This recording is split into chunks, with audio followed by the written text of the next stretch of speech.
Hello everyone, welcome back to Study with Mansi. In this lecture, we'll talk about successor states. हम पहले के lectures में systems जो चलते थे मुगल्स के अंडर उनके बारे में बात की हमने, क्रोनोलॉजी बेसिक देखी एंड वी डिस्कस्ड कि क्यों डिक्लाइन हुआ, डिक्लाइन ऑफ मुगल्स हमने थोड़ा डिटेल में देखा पीछे.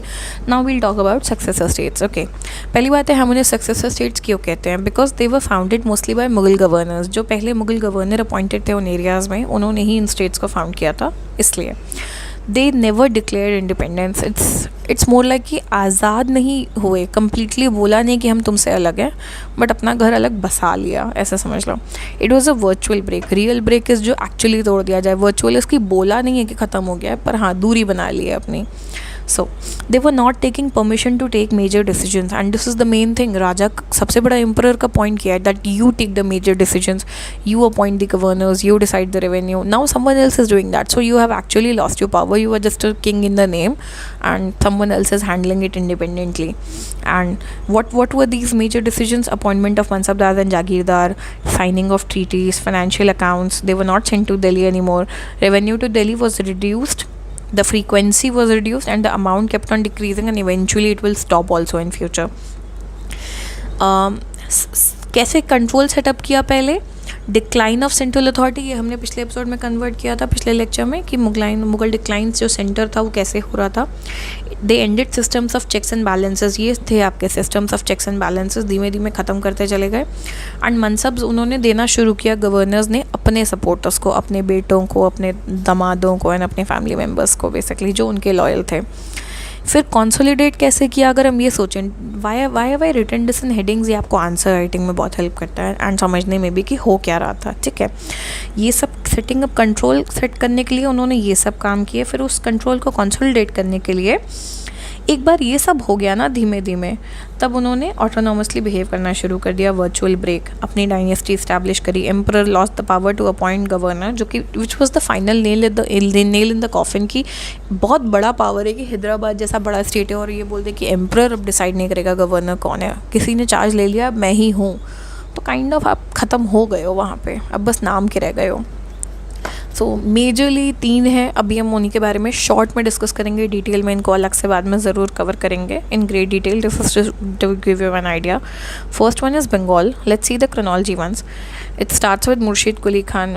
I always refer to him as MQK 1727. It's easier to remember. तो मुर्शिद कुली खान 1727, जिसका मतलब है 1717 से 1727 तक he was there. Then Shujauddin Mohammad Khan 1727 to 39, ये इनके सन इन लॉ थे. Then Alivardi Khan, important name, 1740 to 56. He was the Nawab of Patna and वो वॉर कमांडर थे. वहाँ पे कूप हुआ था बेसिकली, जो आर्मी के थ्रू टेक ओवर कर लेते हैं.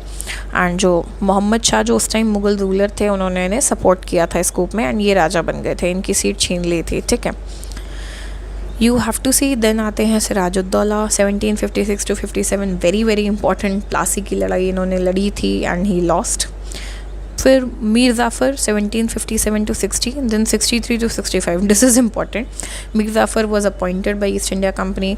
शुरू में ईस्ट इंडिया कंपनी ने इनको खुद अपॉइंट किया, बाद में ये भाई इंडिपेंडेंटली बिहेव करने लग गए कि हम तुम्हारी क्यों सुने, तो उन्होंने भगा दिया इनको और दूसरे बंदे को बैठा दिया जो थे Mir Qasim 1760 to 63. If you see बीच का टाइम पीरियड जो इन्हीं का सन इन लॉ था. बाद में इसने भी नहीं सुनी तो इसको हटा दिया and this person came back. Then you have to see कि Mir Jafar came back again. मैंने यहाँ अलग से लिखा है 1763 to 65. बेसिकली बक्सर की बैटल होगी जिसमें ये मुगल रूलर और सबके साथ मिलकर लड़ेंगे and they will lose and eventually 1765 treaty of Allahabad is signed. Okay, अब हम शॉर्ट में मीर कासिम को देखते हैं. मीर कासिम जो है his time period is 1717 to 27. He was Diwan since 1700. He was the last governor of Bengal appointed by the emperor. इसके बाद emperor ने किसी को नहीं अपॉइंट किया, ये हेरिडिटरी अपने आप में सेट कर दिया. मुर्शिदाबाद कैपिटल थी. Currently in news we all know why. And Murshidabad was his capital. He ended the system of checks and balances. Relatives को अपॉइंट किया एज ऑफिशियल्स, बट इन्होंने पैसे एम्परर को कंटिन्यूस भेजे थे. पॉलिटिकल स्टेबिलिटी लेके आए बंगाल में, एग्रेरियन प्रोडक्शन बढ़ाया, ट्रेड बढ़ाया, efficient revenue administration, strong intermediary zamindars को बीच में लाए, ठीक है, एंड डिटेल सर्वेस किए, लैंड रेवेन्यू का असेसमेंट बेटर किया। ऐसा नहीं है कि कुछ भी रेवेन्यू सेट कर दिया, प्रॉपर असेसमेंट्स किए, फिर उस बेसिस पे सेट किया कि कैसा रेवेन्यू लेना चाहिए। बेसिकली उन्होंने, Bengal is a very very fertile zone, बहुत रिच जोन है हर वे में, ट्रेड के हिसाब से, लैंड के हिसाब से, उसका बहुत अच्छा यूज़ किया और उसको बहुत एफिशिएंटली आगे बढ़ाया। बंगाल में बहुत इंपॉर्टेंट रोल प्ले किया था बैंकर्स ने, जिन्हें जगत सेठ करके भी बोला जाता है, बहुत सारे थे। तो ये लोग क्या करते थे, लोन पे पैसे देते थे ज़मींदार्स को और मर्चेंट्स को, ठीक है। ज़मींदार को जब लोन पे पैसा मिलता था तो वो लैंड रेवेन्यू टाइम पे भरता था एम्परर को या गवर्नर को इस केस में, जिससे कि सिस्टम सही चलता था। हुंडी नेटवर्क यूज़ होता था यहाँ पे। और मर्चेंट्स को जब लोन देते थे वो लोग, तो मर्चेंट्स उस बेसिस पे ट्रेड बढ़ाते थे। तो बेसिकली पैसा सर्कुलेशन में अच्छा था तो ट्रेड भी बढ़ रही थी, रेवेन्यू भी टाइम पे आ रहा था, तो ग्रोथ अच्छी हो रही थी। पावर कुछ कुछ यहाँ पे आप देखोगे अब डिसेंट्रलाइज हो चुकी थी। पहले सिर्फ किंग सेंटर था, उसके नीचे सब कुछ था, अब धीमे धीमे डिसेंट्रलाइज हो रहा था। जगत सेठ पैसा हैंडल बहुत ज़्यादा कर रहे थे, ट्रेजरार टाइप के, और वो रॉयल मिंट भी कंट्रोल करते थे, ठीक है। अलीवर्दी खान के टाइम पे हमने कहाँ देखा था अलीवर्दी खान, ये रहे, है ना, 1740 to 56। Kind of virtual break from Delhi happened, revenue regular send होना बंद हो गया था, नवाब का अपॉइंटमेंट विदाउट परमिशन हुआ था, ठीक है। ये एक शॉर्ट आइडिया है दैट व्हाट वाज हैपनिंग, बाकी will get into details later, okay. Hyderabad की बात करें, chronology if we see, this is important, आपको क्रोनोलॉजी पता होनी चाहिए।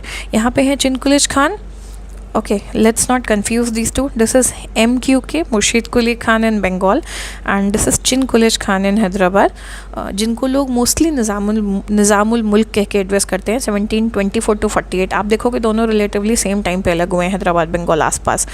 Then so we see once again Chin Qulich Khan 1724 to 48, we see कि ये बहुत रिलेटिवली सिमिलर टाइम है। यहाँ देखिए 1717 to 27, यहाँ नियरली उसी के टाइम पे सेम कंटेम्प्रेरी हैं। 24 to 48 में ही टेक्स ओवर, ऑल्दो उनका एंड है 27 में, बट सेम टाइम पे हैदराबाद ऑल्सो ब्रेक्स अवे। इनको कॉमनली निज़ामुल मुल्क नाम से ज़्यादा एड्रेस किया जाता है। देन कम्स नासिर जंग 1748 to 50, मुजफ्फर जंग, सलाबत जंग, ये सब आप कर्नाटिक वॉर्स में नाम सुनोगे, ठीक है। 48 to 50, 50 to 51, 51 to 62, then Nizam Ali Khan 62 to 1803, this is a very long time period. Hyderabad की शॉर्ट बात करें तो Chin Qulich Khan CQK was an important Turani leader, ठीक है। 1720 में he defeated the Sayyid brothers and restored Muhammad Shah as the Mughal ruler. 22 to 24 में ही वॉज द वजीर of Muhammad Shah, the Mughal ruler. 39 to 40 he was the Mir Bakhshi. 40 में ही was frustrated from court politics, he was a very good person as a you know Mir Bakhshi and a wazir, but बहुत ज़्यादा court politics थी। And the reason I have specifically mention Turani is because court politics में सबसे ज़्यादा हमने पीछे reasons पढ़े थे डिक्लाइन के, फैक्शनलिज्म बहुत ज़्यादा बढ़ गया था कोर्ट में। तो क्योंकि ही वॉज अ तुरानी, तो जो ईरानी थे, हिंदुस्तानी थे, अफ़गानी थे, they were not liking him, his closeness with the emperor, बहुत ज़्यादा भड़काना, पॉइजनिंग करना चल रहा था। So he was tired and he decided to shift permanently. He didn't declare formal independence by 1748, which is his end. Symbolic rule of emperor रह गया था। उनका coins होते थे, खुतबा जो मस्जिद में पढ़ा जाता है वो उनके नाम से पढ़ा जाता था मुगल रूलर के, बट कोई रियल इन्फ्लुएंस नहीं रह गया था। He was tolerant towards Hindus, he was a powerful वतन जागीर जो थे उन्हें कंटिन्यू किया गया था। ये हम पीछे पढ़ चुके हैं कौन है।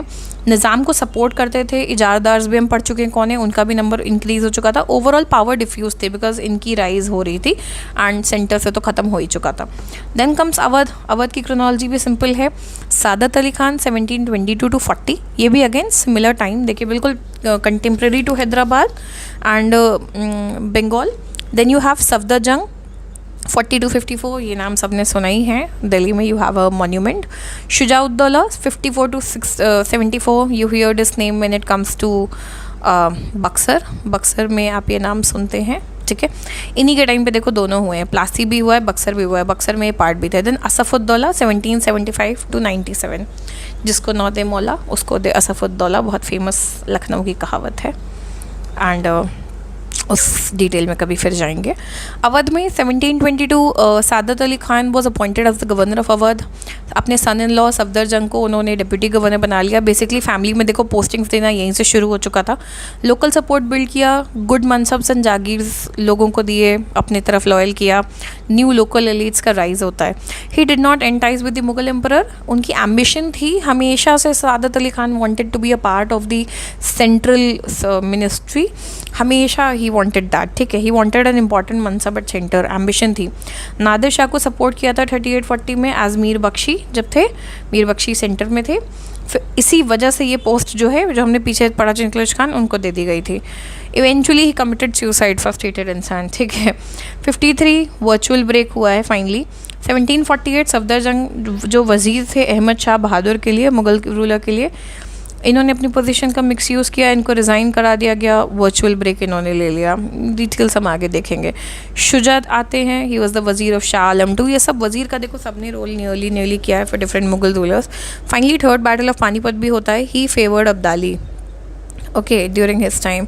ये मूवी में भी देखा होगा, इन्होंने अब्दाली को सपोर्ट किया था instead of supporting Marathas, and not a good move, but politics क्या बोले, पॉलिटिक्स से ज़्यादा I would say selfish interest, okay. 1764 finally battle of Buxar happens. East India Company versus Awadh plus Bengal plus Mughal, ये एक साथ लड़े थे, हार जाते हैं, एंड इनकी कहानी वहीं ख़त्म थी। इलाहाबाद ट्रीटी के थ्रू इनके ऊपर भी बहुत चीज़ें चेंज हो जाएंगी, ठीक है। So we are done for the lecture. In this lecture we have covered the successor states जिन्हें हम बोलते हैं। In the further lectures we will cover the other important states that had risen greatly at this time, like Marathas and Rajputs who were back in power again, and other local regions, Mysore and everything. Then we'll further continue on with the discussion. Thank you so much.